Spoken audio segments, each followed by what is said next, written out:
Should you learn Chinese characters from the start or focus on speaking first? There are good arguments for both approaches, but one makes more sense for most students.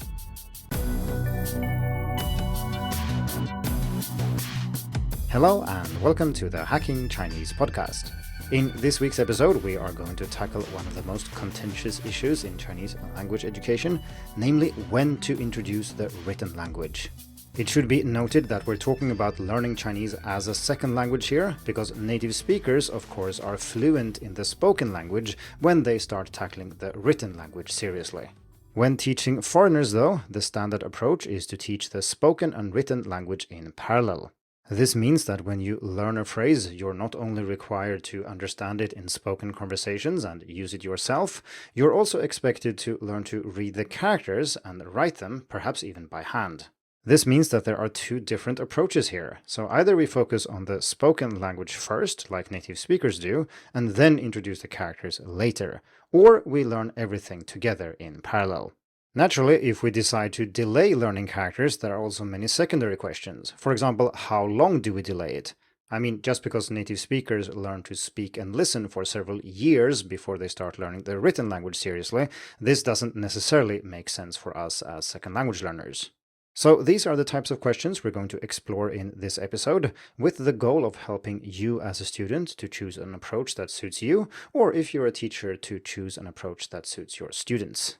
This podcast episode is based on an article on Hacking Chinese, so if you prefer to read or want to look up some of the resources that I mention, or maybe get suggestions for further reading, please check the link in the show notes. So let's dive into the question of when to introduce Chinese characters.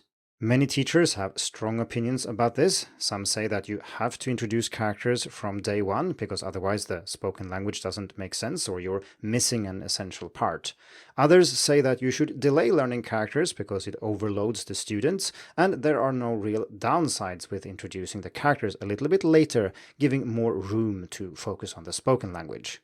It's worth noting here that this question is actually more complex than it might seem and has several layers to it. This is because learning the written language can mean several different things. For example, we can ask when to start reading characters, and this is not the same necessarily as when we start typing characters ourselves, which again is not the same as when we start writing characters by hand. In most languages other than Chinese, learning to write by hand and type are not all that different for adults, but this article is not primarily meant to be about that debate, but rather about the timing issue, when we should introduce characters in the first place. I have covered the issue of handwriting versus typing in several articles on Hacking Chinese, however, and I will put links in the show notes for those. I want to highlight, though, that how you introduce the written language also matters for the timing issue.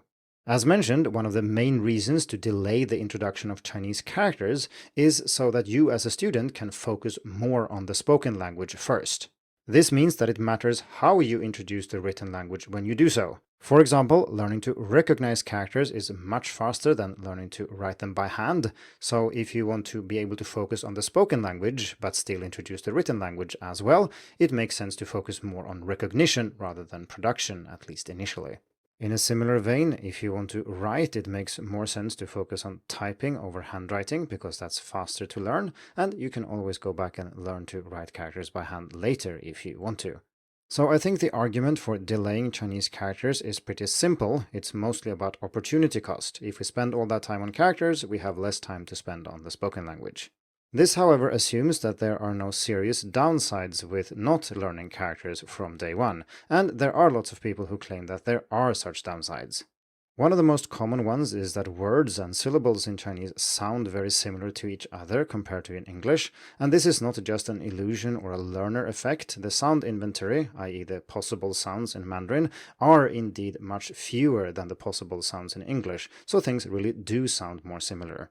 If we take syllables like shi or yi, there are more than 100 commonly used characters with those pronunciations, and how are you supposed to know which one it is? Well, if you also learn the characters when you learn these words, you will be able to keep them separate, because these characters mean different things in different words, even though they are pronounced the same. This argument is a little bit unfair, I think, because most Chinese words are not single syllables, and of course, while there also are single syllable words, there aren't many cases where you actually have to know which one it is. The fact that a word is a homophone does not automatically mean it's difficult to differentiate in spoken language, because of course these words are used in context. And in context, you know which word is meant. English also has lots of homophones. In the sentence, I want to be there for you, every single word is a homophone, and yet you didn't react when I read that sentence and you understood perfectly well what it meant. When I said I, you didn't need to stop and think if I meant I, the pronoun, or if I meant the organ we use to see. And when I say to, you know it's T-O, not T-W-O. And the same goes for is F-O-R, not the number 4. So what I'm saying here is that if you learn the characters, things will make more sense, but this is not something you have to do, at least not as a beginner. And remember, the idea here is not to skip the written language, just delay it a little bit so you can focus more on the spoken language first. There are other potential benefits of learning Chinese characters along with the spoken language, some of them very practical. So for example, if you're studying full-time, it can be hard to focus only on spoken language, and it can be nice to simply switch to something completely different, to be able to better utilize the time you have available. So the reason there still is a debate here and we don't know which way is the best is because this question is very hard to investigate empirically. It's not as simple as setting up an experiment where you have two groups where one does delay characters and the other does not, because there are so many other variables that are relevant for this type of research. We have already mentioned some of them in this discussion so far, but there are many others.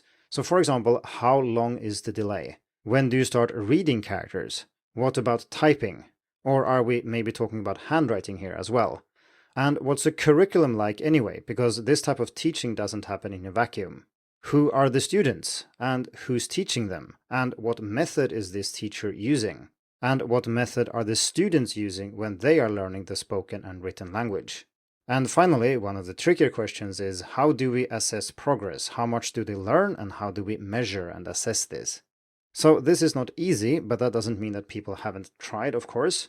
For an overview, you can check Ye 2011, whose dissertation strives to answer this question and also has a good overview at the beginning.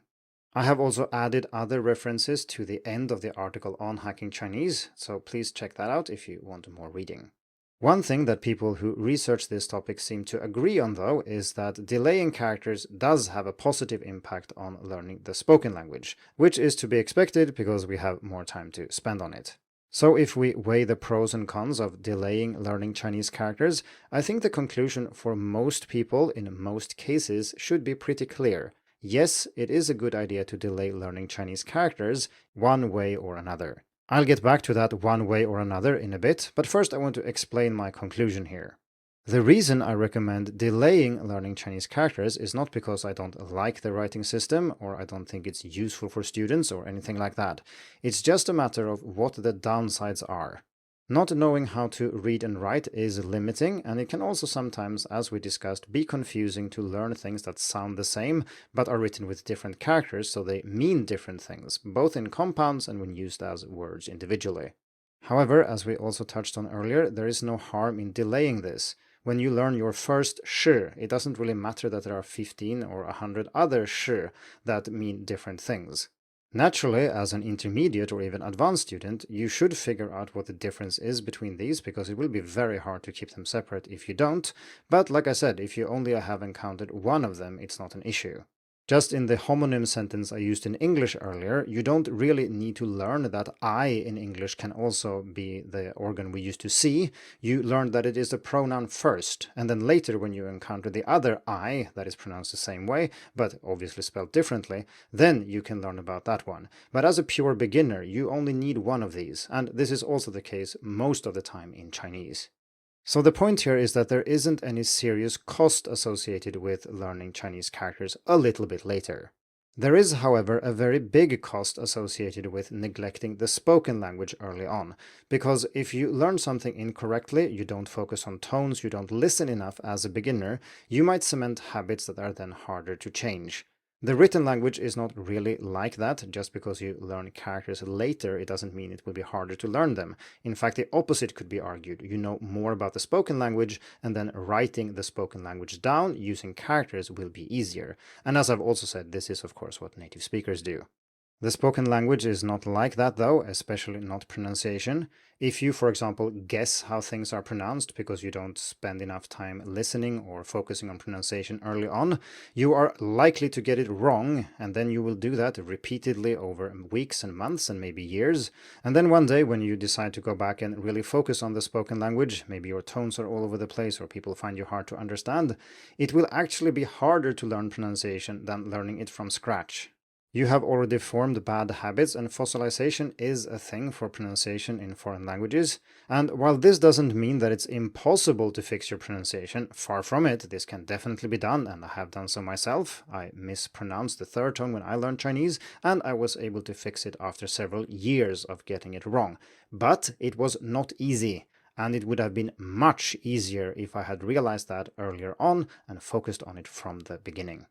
If you want to hear the full story of my experience learning the third tone, you can check out the link in the show notes. What I'm trying to say here is that focusing less on the spoken language makes it more likely that you will have this type of issues that you then need to go back and fix, and this is, as I said, not easy.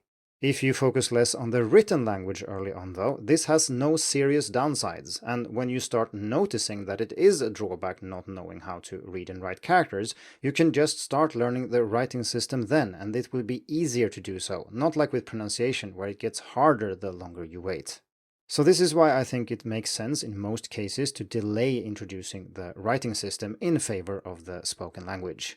I did say earlier though that you should delay it in some way, and as I've hinted at too, there are many ways you could do this.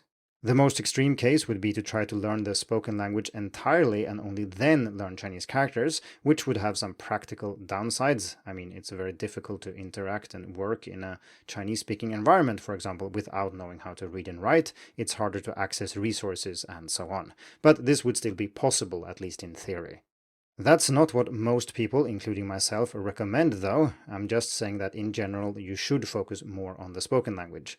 This could mean focusing on pronunciation and listening a lot for your first month or two or maybe three, maybe the first semester. And you can start introducing characters very early, you just don't spend as much time on them as you do on the spoken language.